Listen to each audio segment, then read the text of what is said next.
justice system. Let's give her a hand clap as she comes forth. Amen.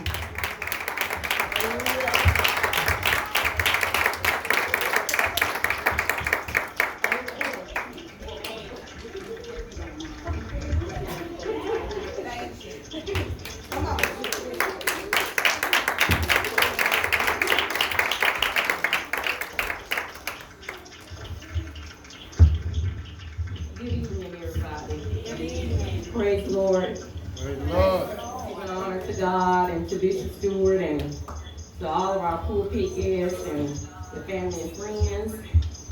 And it's truly an honor to be here tonight to stand before you all and just to give you a little information regarding the Circuit Court Criminal Division. I do have a disclaimer. I am not an attorney. So let me just let y'all know that I did bring a little booklet, if you don't mind, you may pass it out to everybody and stuff. And it just has some some terminology. And I'm just gonna explain to you all what we do now.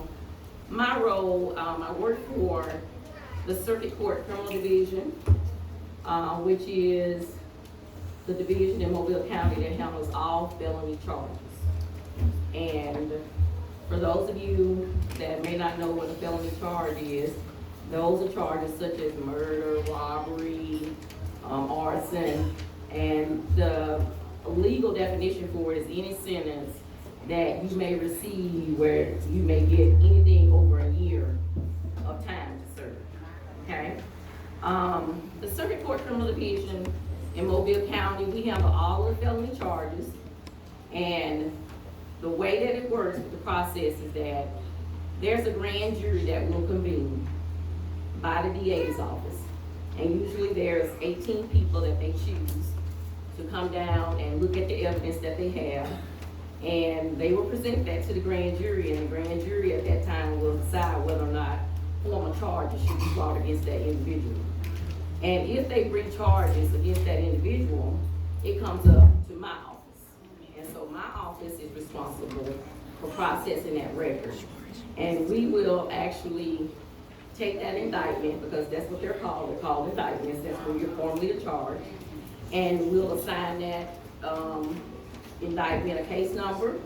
We'll actually assign it to a judge, and then it will go to court, and we'll just see that case all the way through until it's disposed of. Now, some cases that we get, there may be some misdemeanors in there sometimes, but the majority of them are felony charges. And we get anywhere from 400 to 600 cases a month from the grand jury. And I don't know about y'all, I don't know if you can believe that there's that much crime going on in Mobile County. But, I mean, I'm telling you, I mean, it's like, it rolls in there. I mean, it's constant, you know. And I've been working there now for right at 25 years.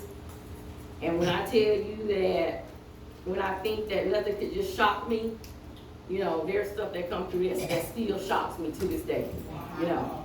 And I really hate to see how so many of our people are just caught up in that system, okay? That system is not your friend, okay? And I'm here to just tell everybody that, you know, whatever you can do right now with what Bishop is doing with this church, and she's raising, you know, all of you and making sure she's teaching you all about their word and all these young children, you know, that's coming up under her leadership. Y'all need to listen to everything she's telling you, okay? She's feeding you all real food for your soul. She really is, okay? And you have to really listen to her. And don't get me wrong, there'll be situations where, you know, you still may find yourself in some trouble or something may come up. And we all may have that happen, you know? But when you got a foundation that's been instilled in you, like the foundation that she's instilling in everybody at this church, then you're gonna always fall back to your foundation. You're gonna go there, okay? And that system, you know, I don't like for anybody to be caught up in it. I really don't. It's sad, you know, to see people have to go through what they go through down there. you hear people talking about, well, I'm going to represent myself. You know, I'm not going to get no turn. Well, I don't know about y'all, and I don't know if y'all heard this before, but there's a famous saying that he who represents himself has a food for a mind, okay? So you don't want to represent yourself. If you ever find yourself in a situation where you're caught up, you know, with a situation where you're having to be arrested for a charge or something, then do the smart thing and just get somebody to represent you, okay? Get somebody that knows the law, you know, that can go out there and can go in there and that can fight for you, okay? Because when you go down there and you get in that system, you got the DA's office, you know, which in most cases is the plaintiff, and then you have the person that's charged, which is the defendant. And the DA's office goal is to prosecute you, okay? And you may or may not have done it, but what they're looking at is the evidence. And sometimes that evidence may say, it may show that you've done it. And you may know you didn't do it. But guess what? When it goes before that jury, if they got enough evidence, they're going to convict you. So the best thing to do is to make sure that you don't get caught up in that system. Don't get caught up in that system. You know, stand on the foundation of what you all are being taught in this church by Bishop. Bishop is my best friend. We've been friends for over 30 years. And there's things that I can tell you that she said to me that have stuck to me to this day. I may not see her all the time, and we may not be together all the time, but it sticks with me. It sticks with me.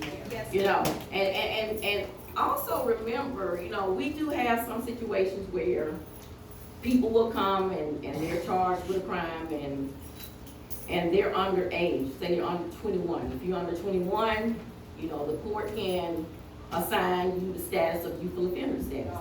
And they'll assign that youthful offender status because you're young, you're trying to recognize that, you know, you made a mistake, something happened, and, you know, and they don't want that this charge to define your life.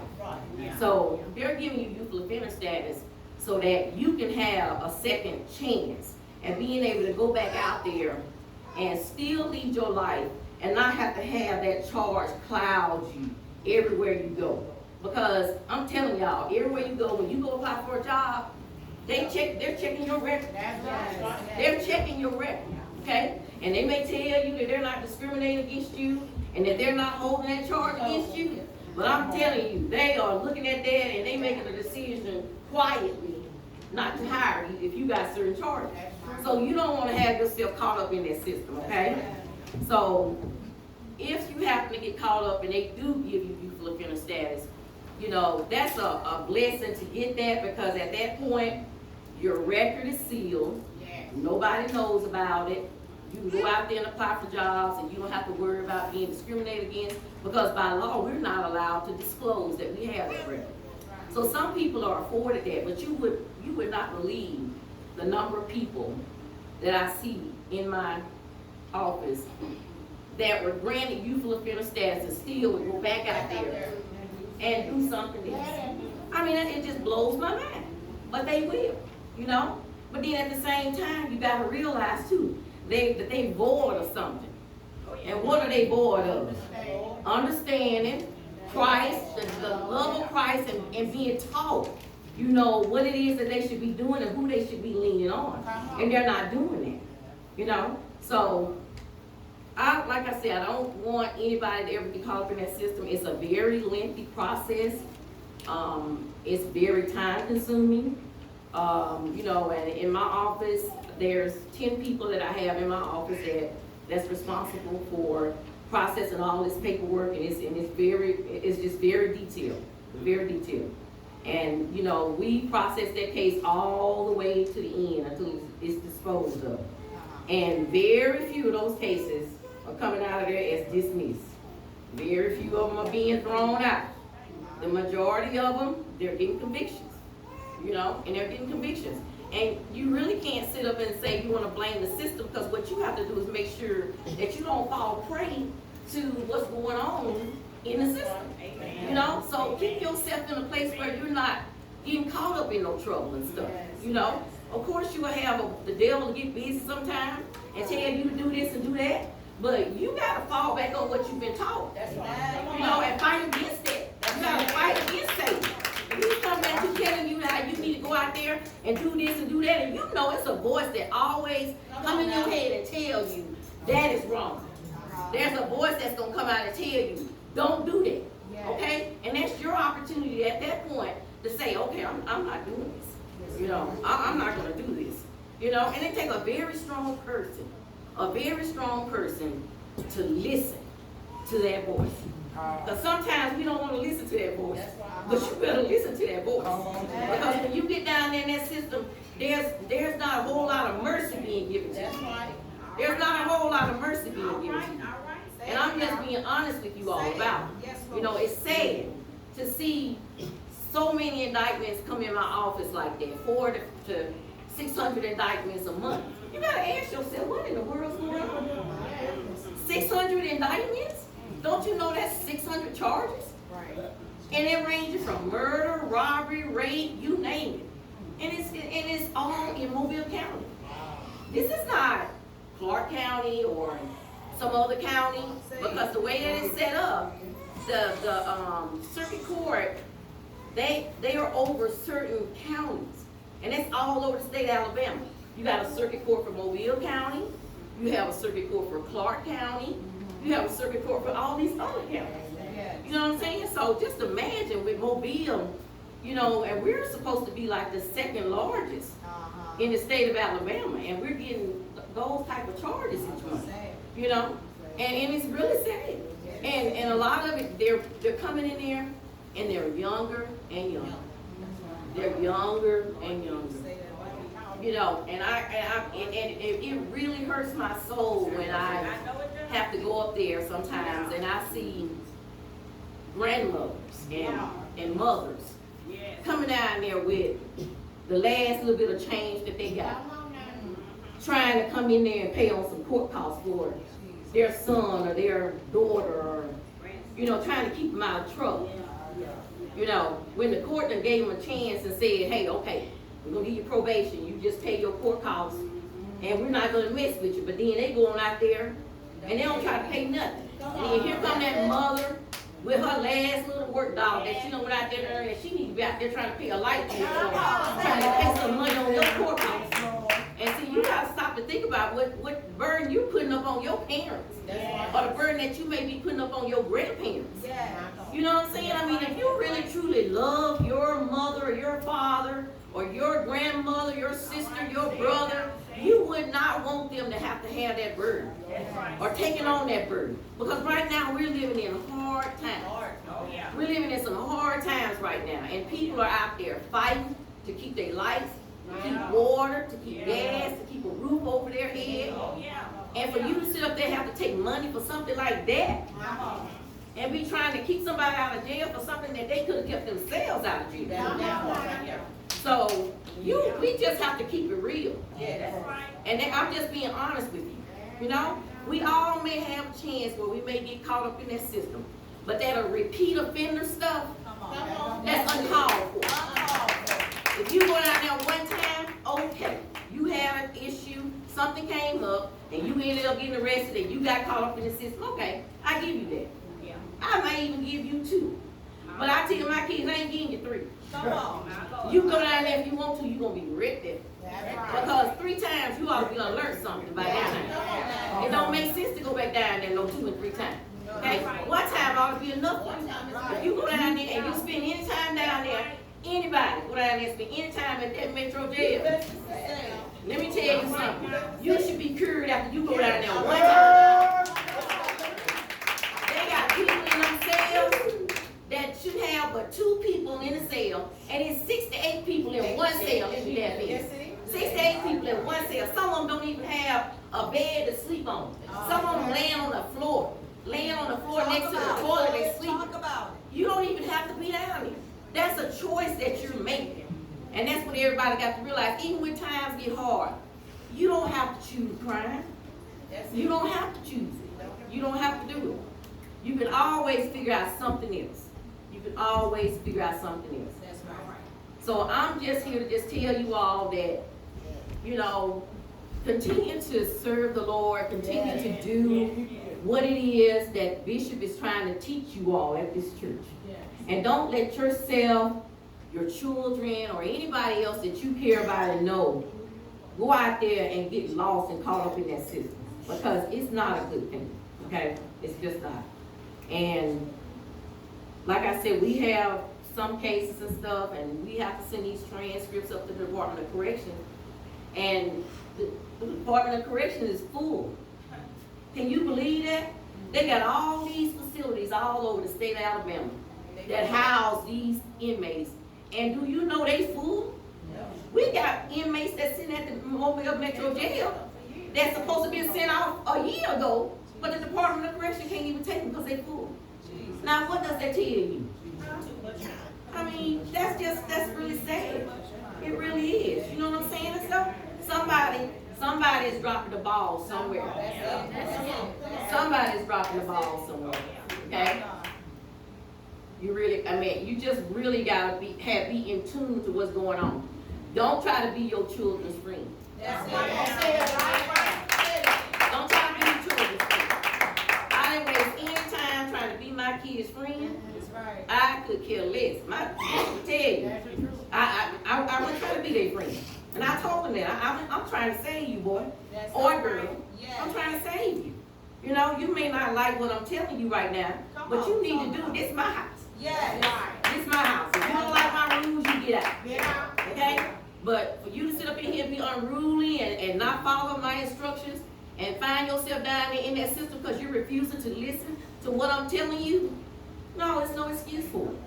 You know, and I know for a fact that Bishop, she has worked hard. I mean, I'm talking hard to make sure she saved everybody in this building from going through unnecessary atrocities for being down in that system for sure. So I just want to say that, you know, I love my people, and I don't want to see nobody down there. So please make sure that you do whatever it is that you need to do to stay from being caught up in that system, because that system is not your friend. And like I said, I've been there for 25 years, and I'm still being shocked by some of the stuff, you know, that I see. But thank y'all for allowing me to speak, and I passed y'all out a little booklet and to just give a little some details of some of the terminology regarding criminal cases, just to help you understand and stuff, you know. And just know now, anything they tell y'all coming to circuit court, that's felony, and you're going to do some time. So, and we don't want nobody having to do that. All right. Amen. All right. Thank y'all.